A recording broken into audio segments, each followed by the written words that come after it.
Hello everyone, I've been asked to have another look at this machine here. Wasn't intending to do another video on this one in particular because I have a lot of 775 CPUs and boards to look at, but I was asked about this setup in particular because it seems to be a lot of people are still rocking a machine like this. So I've been asked to, in particular, look at a GTX 650. So I happen to have one lying around, so we'll have a look. And comparing it against the video I did with the GTX 750. With everything that's going on at the moment and lack of chips and various things, I'm also going to look at the GT1030 and GT710 with this particular board, since the GT710 and the GT1030 are about the only things you can buy brand new at the moment. So once again, the board is from ASUS. It's a P5G41T-M with a sub serial number, I suppose, of an LX2/GB. This is more of an OEM board. It does support all 775 CPUs, regardless of what the ASUS website says. It's pretty much identical to another board they did. They just pretty much changed the serial number and took a few things off, like the floppy, and changed a few chips here and there. But it's a good board. Of course, G41 chipset, so it's about as good as you can get for the 775 socket without paying silly money, and it all works quite well. We're also using 8GB of DDR3 RAM, and of course the CPU is the Q8300. Brilliant CPU, bit dated these days, and you will see it really does hold this system back. So I'm going to start off by looking at the GTX 650 and let's see how it performs, and then I'll move on to the comparison with the 750, and then I'll just chuck in some data for the 1030 and the 710 as well, because those are good cards. So let's have a look at a few games then and see how well they perform with this very slow, quite ancient CPU now. First off, let's try good old Fortnite. As it's not a shock, since it's a bit of a bloated beast these days, even though machines like this are still being sold on eBay with GT710 to play Fortnite. As you can see on the default settings, this is just on medium, which is the recommended settings that Fortnite dials in. We get some incredibly strange issues, some serious slowdown, complete lockups at some point. So it locked up for like good 4 or 5 seconds at 0 FPS, which is completely unplayable. CPU is running at 100% all the time, and is just overall just struggling. Textures are popping in, popping out. It's a mess. Switching over to Fortnite's performance API, which appears to be what I can always tell, just it's DirectX 11 with some optimizations. While it still looks terrible, it is playable just about on the GTX 650. It's only with 1GB of VRAM, and you can see it is really struggling in places where textures are popping in and out, like here with some stairs. 1 minute it's a ramp, 1 minute it's a stairs you can see through. It is awful. You might be able to tweak some settings and maybe alleviate this issue, but I think this is beyond redemption at this point. Though it's nice to see that the performance API, even though it's in alpha, allows this game to run on this CPU, which is pretty impressive. It just shows how much bloat's now in there. Moving on to the GTX 750, it's a similar issue on the normal API. We don't have those problems at all. We get a much more stable frame rate. Still, it's not great, still running at medium 66%, still looks pretty terrible. But the texture popping is gone, because you've got more of that VRAM. And just for comparison, here is the average frame rate for the GT1030 and the GT710, and this is how it all compares using this CPU. As you can see, it's pretty much obvious the GT710 is performing the best, GT1030 just a little behind, and bringing the rear is obviously the GT710, and the GTX 650 is also struggling as well. Moving on to another game I was asked to look at, which is Counter-Strike Global Offensive. This is based on the Source engine, so very old engine these days, but it works quite well with older cards. And with the GTX 650, with everything on pretty much on high at 1080p, we're getting around about 45 FPS average. I can't get MSI Afterburner running here because of the way Counter-Strike limits access to third-party software, and you can run it, but you can't run it in trusted mode, so it's best to be avoided. So I've used the built-in one, and that's just a guess. With the GTX 750 Ti, much better, much higher frame rates. We're getting, you know, average almost 60, I would say.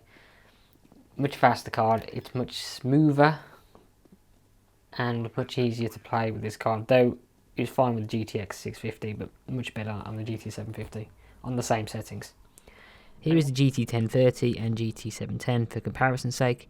GT1030 is doing better than the GTX 650 that I can tell, and the GT710 is just, you know, waste of space, so no shocks there. Moving on to a game that we looked at before on this machine, here is the Darkness 2. This is on the GTX 750 Ti. As you can see, working perfectly well. You got the high 90s average FPS, so no surprises there. Now moving on to the GTX 650, as you can see, it's a much lower frame rate, but still more than playable. This card has more than enough VRAM to play a game like this, so that's good to know. Now looking at the GT1030 and GT710, as you can see, the GT1030 is about the same as the GTX 650, and the GT710 is just about playable. Moving on to alien isolation. Now the GTX 750 ran this perfectly fine. The GT650 seems to be struggling a little bit. It's bumping up against that VRAM limit, where it seems to be jumping to the gig and dropping back down to about 800, 900, and it seems to be causing a bit of a performance issue here. It is a slower card after all, but it is causing an issue. We're hitting around about 40-50 FPS, so not as good as the GTX 750. And for comparison's sake, here's the GT710 and 1030, GT710 unplayable, which isn't a surprise, and the GT1030 performs better than the GTX 650, once again probably because of that VRAM. In Tomb Raider, the rebooted version, we're getting around about 28-30 FPS average. This is on Ultra, so you can probably bump these settings down a little bit and get better performance, but it is bumping up against that VRAM limit, so it just goes to show the limits of 1 gig of VRAM in even older titles. With the GTX 750 Ti, we get a better frame rate, hitting an average of the low 50s, so much better. As you can see, it's gone over that 1 gig VRAM limit, so we're getting better performance all around, and it is a faster card. And once again, here is the GT1030 and the GT710. As you can see, the 710 is unplayable, where the GT1030 is a little bit faster than the GTX 650, probably because of that extra VRAM. Moving on to Borderlands, this is the remastered GOTY edition. This is running on the GTX 650. It's hitting around 800-900 megabytes of VRAM here, and we're getting an average around 38 FPS, so playable, but not great. This is on, I think, on Ultra, so you can not set things down a bit and get slightly better performance. On the GTX 750 Ti, as you can see, we're getting much better performance in the low 70s average. As you can see, it's gone over that 1 gig of VRAM, and this is once again on Ultra. So much better performance on the GTX 750 Ti. Now on the GT1030 and the GT710, we're getting what we've seen so far. The GT1030 is slightly beating the GTX 650, and the GT710 is just slow. No other word for it. Now a game I like very much is Octapath Traveller. Granted, a bit of a strange graphical thing. You got 3D with 2D mixed together, and with all the things people say about this game, it should run on nothing. But as you can see, it needs a lot of VRAM. It's bumping up directly against that absolute limit, and the GPU is maxed out. I'm only getting an average about 34 FPS with very low dips down into the high teens, so this card struggles to play even a game like this. Now on the GTX 750 Ti, as you can see, we've got a much better frame rate, around 55 FPS, and it's using 1.5 gig of VRAM, with the dips about 30, so much more playable. and it just shows how much the VRAM holds back a card like the GTX650. And with the GT1030 and GT710, same story. The GT1030 is about the same as GTX650, and the GT710 is just a waste of space. Here is Strike Brigade. This is a well-known game for working on very slow CPUs, and here's another example. It pretty much maxes out around about 30% of each core. GPU is of course maxed out here again, and we're bumping up once again against that 1 gig limit, and this is on the lowest settings, and as you can see we're barely getting mid-teens here, so completely unplayable on this card. Now on the GTX 750 Ti, look at that for a massive difference. It's using 2 gig of VRAM of course, and we're getting 59-60 FPS average, which is just incredible. So it just goes to show that VRAM makes a massive difference, and as a comparison here is the GT1030 and the GT710. The GT1030, of course a slow card, is around about the GT650 even with that VRAM, and the GT710 is once again just a complete waste of time. Here's good old Portal 2, of course once again the source engine. Of course we get very high frame rates again here, and throughout the course of this particular test chamber you got an average around about 105 FPS, so more than playable on a card like this. Portal 2 does not use a lot of VRAM, and by comparison here's a GTX 750 Ti. As you can see, just silly numbers in terms of frame rate, so more than playable, not even anywhere near that 1 gig of VRAM. And with the GT1030 and GT710, as expected, GT1030 is a bit slower than the GTX650, and the GT710 is technically playable for this game. You can average 36 FPS, so not entirely useless in the game like Portal 2. Well, in conclusion, this CPU is still holding the system back entirely, which isn't a shock at all. But if you focus on games that are a bit older and aren't as CPU heavy, then it's perfectly fine. Obviously the GTX 650 is slower than the 750 Ti, obviously. It's also lacking VRAM, but even with 1 gig VRAM, it is still doing okay. It struggles in certain games where it needs more VRAM of course, but it is just about holding on. Of course the 750 Ti does outperform it, but obviously it's a newer card and has more VRAM. But interestingly, the GT1030 with its extra VRAM is outperforming the GTX 650 in some cases. So if you need a new card and you're currently limited and you've got a board like this and you're rocking the GTX 650, you can grab a 750 Ti, nice and cheap, but if you're struggling to find stuff, you can get a GT1030 brand new. Not really worth the price of these brand new because they currently retail about £80, which is a bit ridiculous, but they do work. In contrast, the GTX 750 should retail to around about £30-35. Currently it's going north of about 80 quid. And of course, just avoid GT710.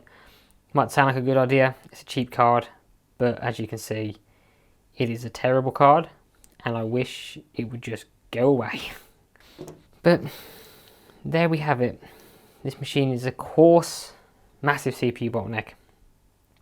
Can't do much about that. There are faster CPUs of course, but they're not going to be worth it. Between upgrading a card, let's say like this, and getting a new board and CPU, get the new board and CPU. You can get some very cheap stuff from the Ivy Bridge, or well, even Haswell these days, for about £30-40. CPU, RAM and board bundle. Of course, if you already have the RAM, that doesn't matter, you can save some money there. And then wait for prices to come down and get yourself something like a GT750 or a GTX 1050 or something along those lines when the prices come down. But in the interim, second-hand boards and CPUs are very cheap. Try and get something from that kind of era. You will get a more performance boost out of it than you would do, let's say, upgrading a card like this. So that's all I really wanted to say about this, really. It's a bit of an odd thing. I probably won't be revisiting this board again for a long time. I have other 775 stuff lying around that's more interesting. But this is a workhorse. It does get used on a monthly basis, I'd say, to play some games, so it works well. And you shouldn't discount the 775 socket entirely, because it is a good work machine. Just for gaming, it is well past its best. Other than very old games, XP era, early Windows 7. Other than that, get rid of it, upgrade the board, upgrade the CPU, and retire this to a retro machine and have some fun with it. But as your daily driver, save yourself some sanity, get something better. But thanks for watching. I hope that was informative where possible. Don't have every card to test, of course, or every CPU and RAM combination, but it gives you an idea of levels of technology. So thank you for watching, and I will see you in the next one.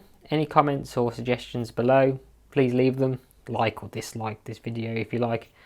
And that's it for now, so goodbye.